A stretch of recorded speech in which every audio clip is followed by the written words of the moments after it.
A paz de Cristo, meu amado. Estamos aqui mais uma vez para compartilhar a palavra do já dessa semana, cujo título fala sobre o sopro de Deus. O texto dessa semana está baseado lá em Ezequiel, no Antigo Testamento, capítulo 37, do versículo 1 ao versículo 14. Nós vamos estar lendo apenas um versículo para ter como base desse estudo, dessa meditação, que nós temos todas as semanas, esse momento de meditar na palavra de Deus, para que possamos receber algo da parte do Senhor, Que Deus abençoe, obrigado por você estar ouvindo, que Deus possa edificar a tua vida e possa também soprar sobre a tua vida, como tem soprado, como soprou sobre a casa de Israel. Vamos ler o texto e vamos estar conversando e meditando sobre essa palavra. Então, no capítulo 37, versículo 9, eu vou ler somente esse versículo. Diz assim: Então ele me disse,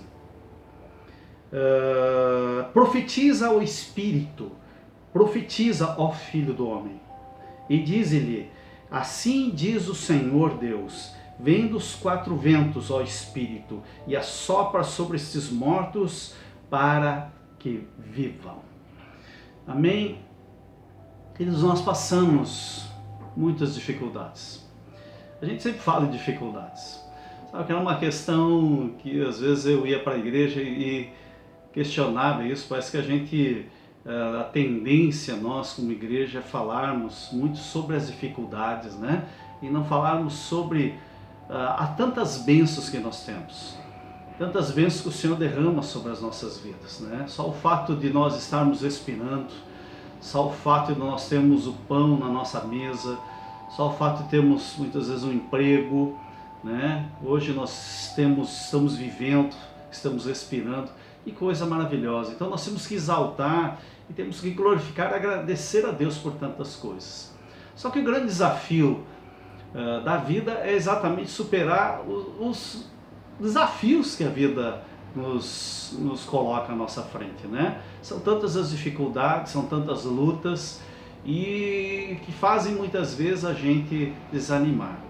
A casa de Israel, na verdade, era o alvo a base desse texto, quando fala sobre a visão do vale de ossos secos. O vale de ossos secos, na verdade, significa a casa de Israel, significa um povo, o povo de Israel. Essa casa, povo que estava sendo comparado por Deus como um vale de ossos secos. Um vale onde não havia mais vida. Essa casa não havia mais vida, não havia mais sustentação, não havia mais esperança. Essa é a casa de Israel. Esse é o vale de ossos secos, pelo qual o texto nos fala. E é interessante isso, porque toda casa seca, ou todo vale de ossos secos, ou a própria vida de uma pessoa, ela acaba se tornando um vale de ossos secos, ou às vezes um povo também se torna um vale de ossos secos, em função de algumas experiências, de algumas atitudes, algumas ações. Se nós vamos ver o fato de a casa de Israel ser comparado a um vale de ossos secos, é porque tinha algumas atitudes anteriores que a levaram a se tornar um vale de ossos secos. Eu destaquei algumas passagens aqui, você vai ver no capítulo 12, no versículo 1 e 2, diz ali que Israel era uma casa rebelde, uma casa desobediente. Pessoas desobedientes acabam se tornando vale de ossos secos. Capítulo 13, do versículo 1 ao versículo 8, você vai ver aí, fala sobre que profetas profetizavam coisas que o Senhor não falou. Visões falsas, adivinhações mentirosas. Infelizmente, no nosso meio, existe isso também. Às vezes, falsos profetas, falsas visões, falsas direções, falando coisas que Deus falou e não falou, e isso vai se tornando, na nossa vida, um vale de ossos secos, vai tirando as energias e vai nos tornando secos. Capítulo 14, isso estava acontecendo na casa de Israel. Capítulo 14, você vai ver que anciões, até a base de Israel, levantaram ídolos dentro do próprio coração. Você vê as pessoas mais maduras, as pessoas mais experientes acabaram se tornando ídolos, levantando ídolos dentro do seu próprio coração, tornando a casa de Israel uma casa de vale de ossos secos. Capítulo 16 fala sobre a infidelidade. Então nós vemos aqui, queridos, algumas atitudes que vai tornando, a pessoa não fica, como um povo não fica da noite para o dia, ou não se torna simplesmente da noite para o dia um vale de ossos secos. Existem ações ou acontecimentos que vão levando ela a se tornar desse jeito. E isso também se manifesta muitas vezes nas nossas vidas. Pessoas que, apesar de vivas, elas estão mortas, como a casa de Israel. Mortos interiormente, mortos espiritualmente, mortos no sentido de estarem cansados, sobrecarregados, desanimados, até mesmo sem esperança que um dia poderá mudar a situação. As dificuldades, os desafios foram tirando as forças, se tornando ossos secos. E como, até voltando ao início, né, como às vezes a gente não quer ressaltar as dificuldades, mas a gente tem que ter uma vigilância muito grande, porque atitudes nossas do passado, né, as decisões nossas, elas vão nos, às vezes, empurrando para um vale de ossos secos.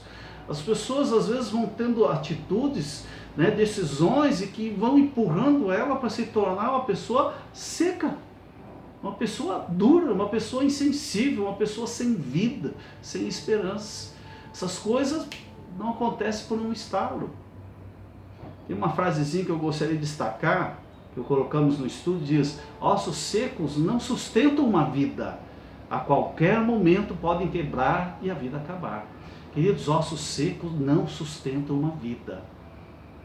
A pessoa, ela precisa ter vida nesses ossos. Esses ossos têm que estar inteiros, tem que ter vida nessas, tem que haver sangue fluindo, sustentando, tem que estar as coisas acontecendo, porque senão elas podem ruir, elas podem acabar morrendo, se tornando um vale de ossos secos. E esse vale de ossos secos, elas não sustentam a vida. Elas precisam de uma transformação, elas precisam de um toque sobrenatural, um sopro de Deus, para que haja uma mudança e uma transformação. A coisa mais triste é quando uma pessoa se encontra sem esperança. Quando ela olha para o presente e não consegue enxergar uma possível mudança no quadro que está vivendo. Ou mesmo quando ela olha para o futuro e da mesma forma não consegue perceber possibilidade de saída. Deus, queridos, não está alheio à situação que o povo estava passando. Isso que nos dá esperança, isso que nos dá força. Se você olhar para o texto, e especificamente no versículo 11, diz assim: então me disse, filho do homem, esses ossos são toda a casa de Israel. Eis que dizem. Ou seja, quando ele diz eis que dizem, ele está dizendo assim: eu conheço, eu vejo, eu estou ciente do que está acontecendo, eu estou ouvindo as orações, o clamor desse povo. Eles mesmos estão dizendo: os nossos ossos se secaram. Eles mesmos estão dizendo que pereceu a nossa esperança, estamos todos exterminados. Quantas pessoas talvez que estão ouvindo esse vídeo estão pensando dessa forma? Secou os meus ossos, não tenho mais, morreu a esperança que estava dentro de mim. E estamos todos exterminados. Mas aqui diz que ele ouviu as orações. Ele diz: eis que dizem. Deus ouve a minha e a tua oração. Como o caso de Israel, tem uma esperança porque Deus ouve o nosso coração. Ele conhece a verdade da nossa vida, Ele sabe o que nós estamos passando, Ele sabe os desafios que nós estamos passando, como sabe o nosso passado e coisas que nós fizemos. Muitas vezes nós precisamos, queridos, voltar para o passado e pedir perdão para as coisas que fizemos, atitudes que tomamos, porque essas decisões foram nos levando para um vale de ossos secos, uma vida seca, uma vida morta. espiritualmente, interiormente desanimado. Mas Deus ouve a oração. E Ele não só ouve a oração, como Ele diz para o profeta, diz: profetiza sobre esse vale de ossos secos. E eu quero destacar algumas palavras que o Senhor disse para o profeta falar a esse povo, falar a esse vale de ossos secos. No versículo 4, na parte B desse versículo, e versículo 5, ele diz assim: ossos secos, ouvi a palavra do Senhor, eis que farei entrar o Espírito em vós e vivereis. E a palavra que Deus mandou o profeta para entregar a essa casa de Israel.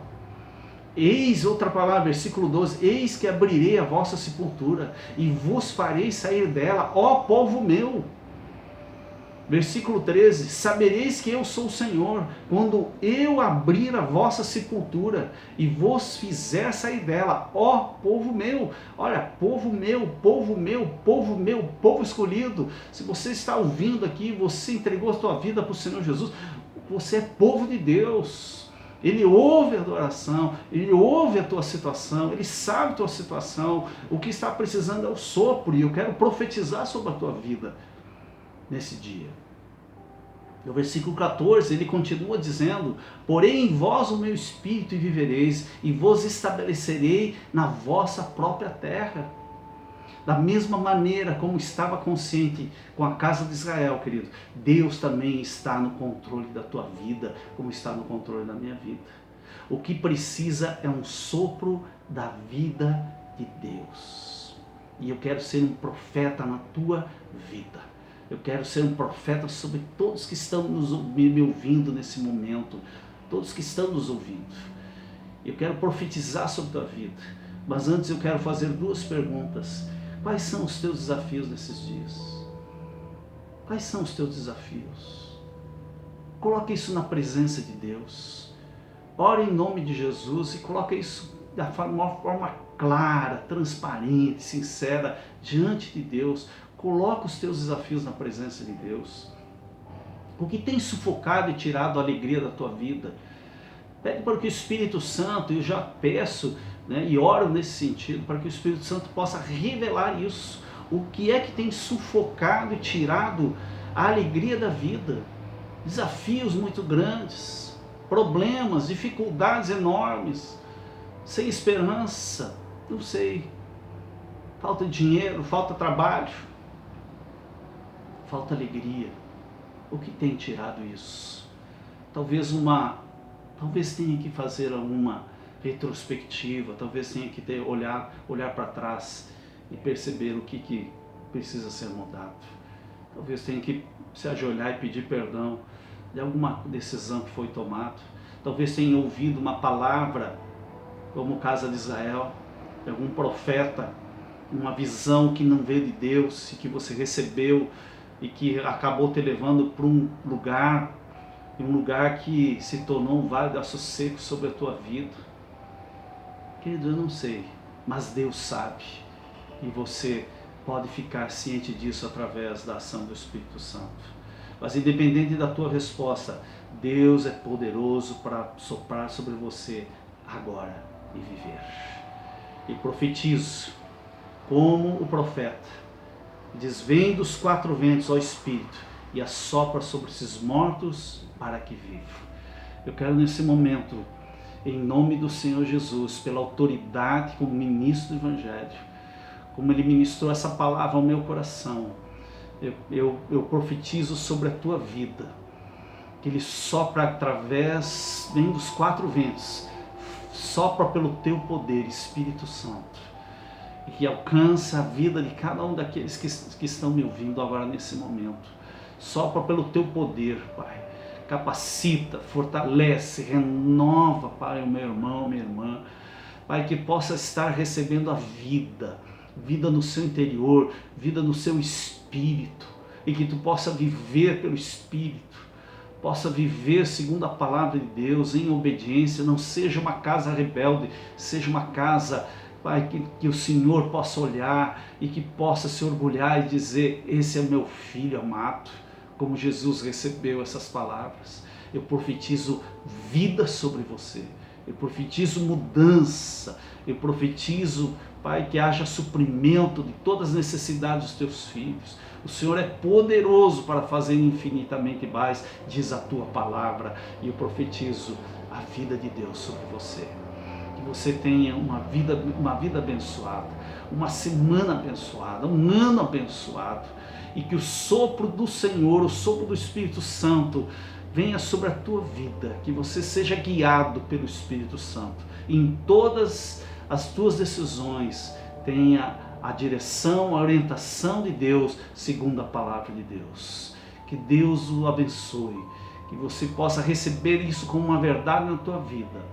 Passe por cima, o desânimo joga fora, toda falta de esperança, a esperança está no Senhor que fez os céus e a terra. Jogue fora o desânimo, a depressão, a falta de alegria. Receba o Espírito Santo, o Espírito da alegria sobre a tua vida. Em nome de Jesus, eu quebro cadeias, eu quebro algemas, eu quebro correntes sobre a tua vida, amarras diabólicas que possam estar agindo na tua vida, eu quebro agora na autoridade, no nome de Jesus, e profetizo vida, e vida em abundância, em nome de Jesus. Amém, querido?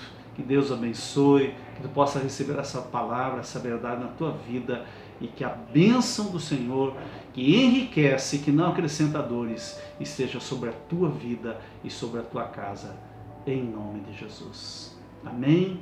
Deus abençoe.